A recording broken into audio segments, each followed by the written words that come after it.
Republican House Freedom Caucus Chair Andy Harris, who is also a physician, about which more later, joins me now. Congressman, thank you very much for being here. Appreciate it. What exactly was it about that phone call from the president-elect, that convinced the holdouts, the rebels, to come on board?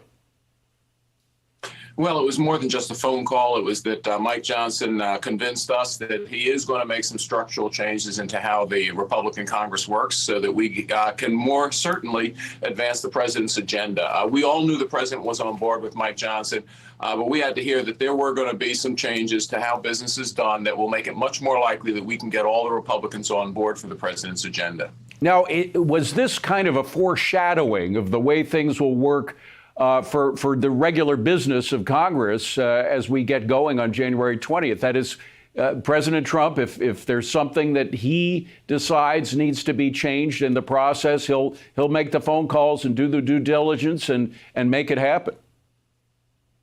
That's right, and he should. I mean, he was elected with a mandate, won all the 7 swing states. Obviously, the Americans are sick and tired of what's going on at the southern border. They want a relief from inflation, from high gas prices, from terrorist threats. They want us to move ahead, and the president's going to move us there, and he's going to do what it takes to move us in that direction. Well, there's one thing that people have been hearing from the president-elect, and I'm thinking in particular of our friend Larry Kudlow, is that what he wants in terms of the reconciliation bill is one big, and I'm quoting Larry here, one big, beautiful bill where you have not only the border security issues, but also the tax extensions. Is it possible to get all of that in one reconciliation bill as the first order of business?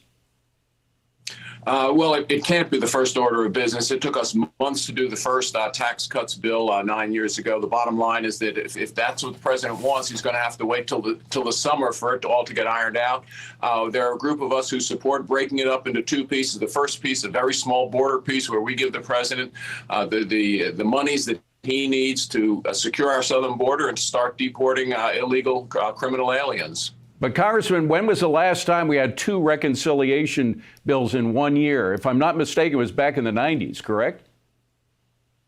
No, we actually had 2 attempts during President Trump's first term, but they were 2 large attempts. They were Obamacare and then ultimately the Tax Cuts and Jobs Act.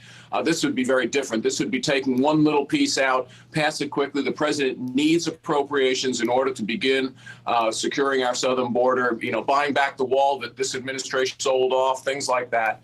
The president needs some funds now, and that's the quickest way to do it. And that's the way, again, a group of us think we should do that.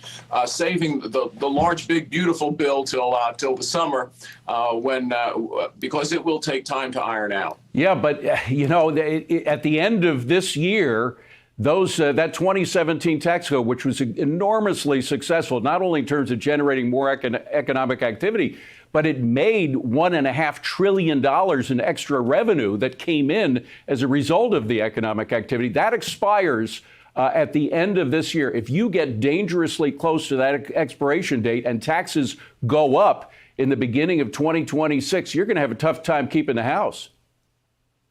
Well, my prediction is that they won't go up. And honestly, if you separate it into 2 bills, you can actually work on both bills concurrently. It's, we can walk and chew gum at the same time, although sometimes it doesn't seem that way in Congress. But we could do it, and we could deliver that tax package well before the end of the year. But we do have to get border monies and perhaps even national security monies into this administration. Yeah, but we also Americans voted not only for border security, but even above that was more money in their pockets, and small businesses in particular need to have that assurance going forward. I want to switch gears, though. As a physician, I'd like to know what you think about what RFK Jr. has planned for the health situation in this country. He wants to make America healthy again, as he said, but one of those issues is ads on television for drugs. Do you support that vision that he has?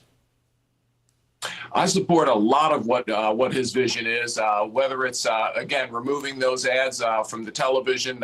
Look, you can get that information from your doctor. You don't need it from Madison Avenue. And the other thing that we need to do is we need to stop spending America's hard-earned taxpayer dollars on junk food in the food stamp program, for instance.